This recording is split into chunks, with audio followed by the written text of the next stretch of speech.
Ole Miss, Lane Kiffin, nasty breakup. Nasty breakup. And as I'm recording this, probably about 30 seconds before I press record, LSU officially hires Lane Kiffin. He made his announcement. He is gone. He's out of there. We've known that for a while. But how did we get to where we are? How did we get to where Ole Miss and Lane Kiffin were just in this war behind the scenes? Because honestly, as I'm looking at it, I can kind of see both points of view. I'm also going to talk about Summerall here. I'm going to talk about Alex Golesh, Ryan Silverfield, and of course the man Pete Golding. But I just asked it for now. You like the video, you sub to the channel because I'm going to be keeping you up with every coaching carousel update that is to come, as well as the college football playoff and things of that nature. So, Lane Kiffin is leaving Ole Miss. He let them know that, I think, probably early Saturday. I think they've known for a minute now. What was the holdup was Lane Kiffin wanting to coach the college football playoff run. Ole Miss reasoning, fairly simple. You are going to a rival school. You're going to a school that we play all the time, an in-conference school, and we're afraid you are going to poach our players. You're going to use that time to say, hey, I really like you. You should come with me. Here's the problem with that. Lane Kiffin is Lane Kiffin. He's connected. He can reach out to these players' agents informally through LSU boosters if he wants to do that anyway. Do you hear me? Him coaching for an extra couple weeks isn't going to change whether they stay with him or whether they go. All right? Second off, my concern is your current team has never been where they are before. So, are you really going to give that up? Are you going to throw that away whenever Kiffin is, in my opinion, the driving factor behind it? Maybe your thought process is you can prove that he wasn't the driving factor behind it. I don't know, but either way, it doesn't make a lot of sense to me. Here's how Lane took it. Lane said, I can't coach because I'm going to LSU, but my offensive staff, who I want to take with me, can coach. They can coach while they're going to LSU. How much sense does that really make? The answer is not a whole lot. So here's what Lane Kiffin did. He's spiteful. He does not let others have the last laugh, and we know that. Lane Kiffin turns around, he looks at his offensive staff, and he says, the plane leaves at 2:30 today. If you're not on it, you will not be considered to be hired at LSU. You will not be working with me. Seems crazy, but it kind of makes sense, right? Why can they coach and I can't? Why does Ole Miss get to kick me out and treat me this way, but those guys who I think are going to leave as well get to stay here and coach when I don't? So that is what the last kind of 24 hours has been all about, is Lane deciding who's going to come with me and kind of giving them that ultimatum, letting Ole Miss know that was going to be a thing, waiting for them to change their mind and say, no, Lane, you can coach. Obviously, that never happened. As for who got on the plane with him, who is leaving Ole Miss, that much is still uncertain. I've seen conflicting reports. I've seen a couple people saying nobody is getting on the plane with him. It's just going to be Lane and his brother. I don't know how much I believe that. I don't know how many of those guys are going to pass up the opportunity to go to LSU. But at the same time, you do want to finish that playoff run. You want to finish what you started. You don't want to abandon those kids. The same way Lane feels so strongly about it, the same way that he wants to finish that run so bad, those guys feel the same way, and they're being given the opportunity to do so. So I think they're going to do it, a lot of them. And will Lane keep his word? Will he not let them coach at LSU? I guess we'll see. As for Ole Miss moving forward, Pete Golding is their permanent head coach, not their interim. They're permanent. I guess their goal here is to retain as many players as possible to keep the current recruiting class, especially those defensive guys, I guess. And they can kind of retain that culture and build off what they've got going with a guy who's been a part of it, a guy who was with Nick Saban at Alabama, a guy who's been around really high-level coaches and seen what it takes. I don't think it's a terrible hire at all, and I think it could work out. The quality candidates that I'm sure they would have considered are all gone. I'm going to talk about them in this video as well. So maybe they didn't even have a search. Maybe they knew the whole time, like, hey, we really like Pete Golding. That's kind of been on their mind since this LSU and Florida job came open to begin with. So Pete Golding, now their head coach. I don't know if I love it. I don't know much about his personality type, how he'll do in that role. I do think pretty highly of him as a defensive coordinator. I know the Ole Miss defense, not great this year. Think they're suffering from a little bit of loft. lack of effing talent. Last year they were good. Obviously, whenever he was at Alabama, those defenses were defensing. But Pete Golding is the next head coach at Ole Miss. How will it work out? Only time will tell.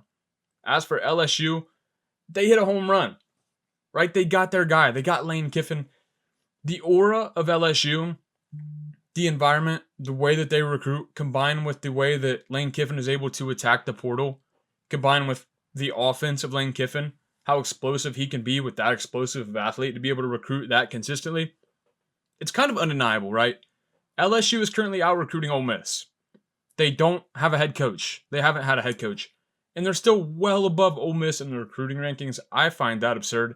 And that's obviously the appeal of LSU, because you would never be able to do something like that at Ole Miss. Lane Kiffin was Ole Miss. Does it always have to be that way?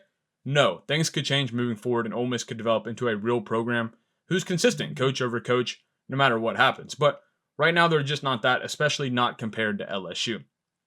I think the hire of the day, besides Lane Kiffin going to LSU, has got to be Jon Sumrall going to Florida. And I hear you guys. I hear you're hiring another group of 5 guy from the state of Louisiana. You hate it. You don't want G5 Billy and you don't want G5 John. Well, I think Jon Sumrall is a fantastic coach. He was great at Kentucky when he was a defensive coordinator. He does have that experience in the SEC, which means he's recruited in the SEC. I've heard him tell a couple of recruiting stories that were pretty wild, by the way. Went to Troy, head coach there. Obviously, Troy was great. So Troy is bad. Summerall appears. Troy's great. Summerall disappears. Troy's bad. Again, he goes to Tulane. They're obviously great year over year over year. I think he is a home run hire for Florida.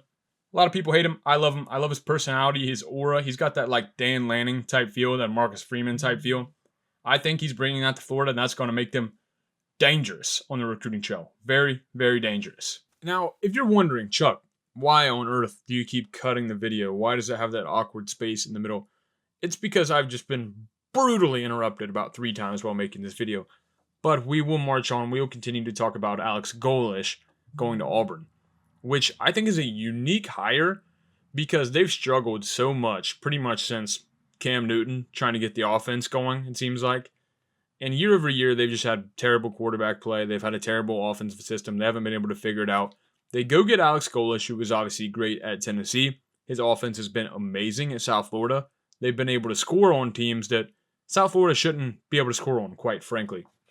So I think really highly of Alex Golesh. I think really highly of that offensive system in terms of consistency, in terms of being able to work year over year over year. Is it the very best at like producing NFL talent and developing good traits in players? Not necessarily, but what it is designed for is to work against everybody, to have great spacing, and to kind of be fail-proof almost. Like they're always going to be able to generate offense. And whenever you have the talent of Auburn, you're going to be able to be good on defense because Auburn's going to recruit, right? They're going to be strong. They're going to be fast. They're going to figure it out on the defensive side of the ball. And for that reason, I think Alex Golesh is a great hire because they're going to get there on offense. The system is going to carry them a little bit whenever they don't have the talent, whenever they might not have the options. Having a high-level coach in that type of system will score them points. So for that reason, I actually think it's an awesome hire for Auburn.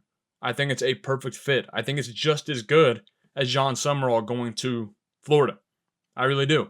And Florida's kind of that program where they're going to have the talent. They're going to succeed no matter what. Whereas Auburn, sometimes on one side of the ball, you're just going to have to figure it out. Lately, it has been offense. So, good hire for Auburn, in my opinion. I think Silverfield going to Arkansas, I saved it for last. Hopefully, if you're an Arkansas fan, you got bored, you stopped watching the video by now, because I'm not a fan. I'm not a fan of the hire. I don't think that highly of Silverfield. Has he been a good coach at Memphis? Yes, but he's only been a coach at Memphis all the way up from like assistant, position coach, coordinator, head coach. It's all he's ever known. It's all he's ever done. He's been kind of up and down.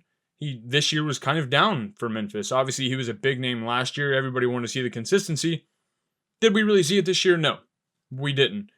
But Arkansas is in a spot where, do they have alignment? Do they have the resources of everybody around them? Do they have an even playing field with the teams they're competing with? No, not really. And they're already behind. So their options were limited. They went out and got a coach who is a good head coach who turned around Memphis. He's good schematically from what we can tell.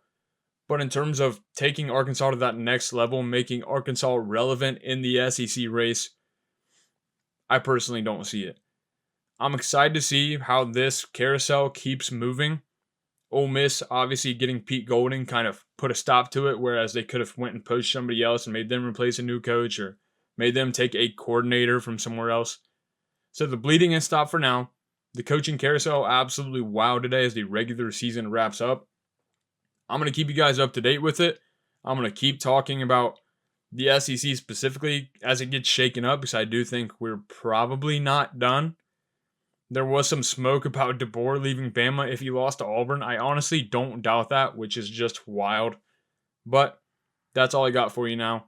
Like the video, sub to the channel. I'm going to be making reaction videos to the Iron Bowl, to the game soon, so stay tuned for that, and I'll catch you next time.